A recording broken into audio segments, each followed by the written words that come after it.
So, can you tell us a bit about the rebirthing process? Yeah. What is it like? Who is it for? The one who's going to take this process, what is the preparation they need to make? Okay. First thing, we need to have a conversation. Conversation about your life. You need to be ready to talk and willing to listen. And we talk about your life, where you are, who you're being, what kind of space you are for your life, what's actually happening. Are you moving? Are you progressing? What's blocking you? What are your complaints about yourself and your life?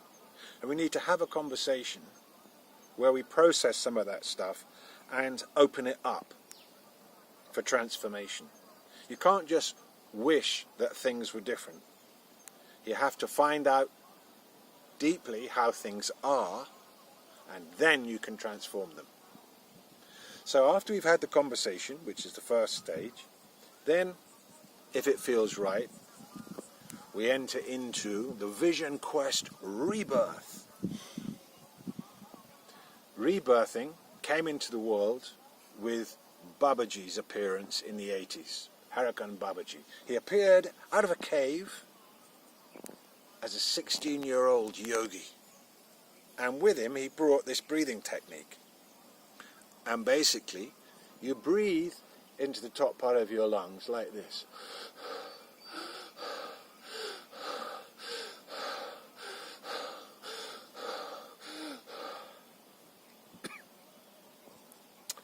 Under direction for up to 75 minutes.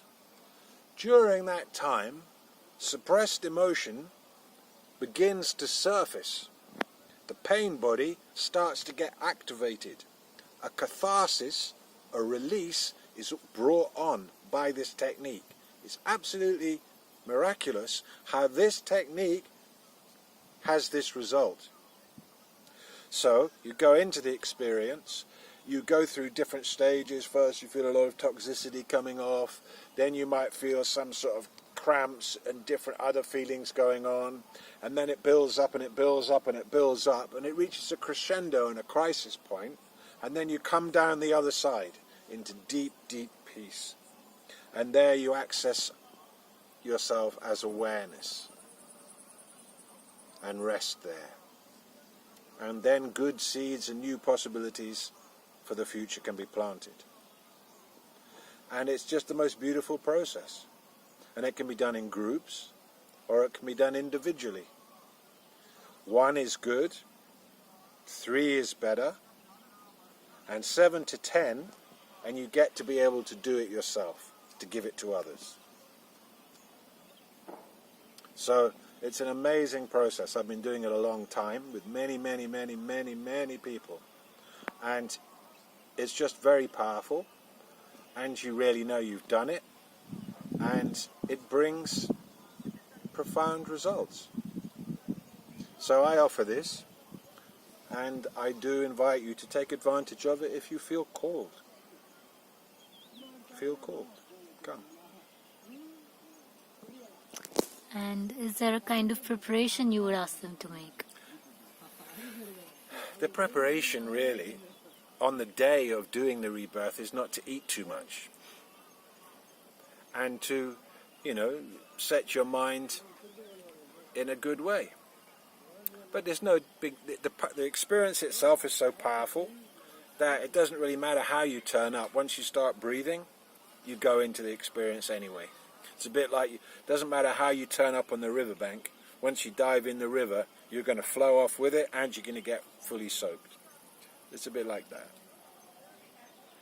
So it's completely safe, nothing to feel alarmed about or worried about. It's just a beautiful gift from life that really has the effect of cleansing this pain body. Some of your grief and sorrow and anger and other emotions you've been carrying for a very long time. It's time to put them down. It deals with vasanas, deep-rooted stuff.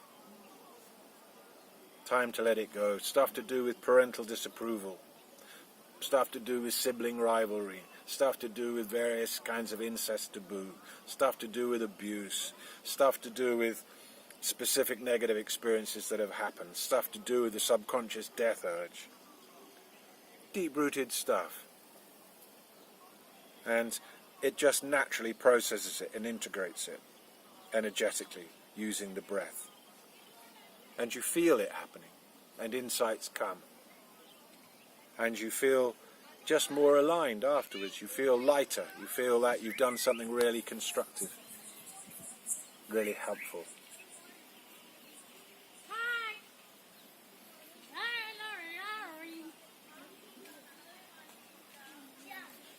Typically, how many sessions should a person take? 1 is good, 3 is better, and 7 to 10 empowers you then to give this experience to others.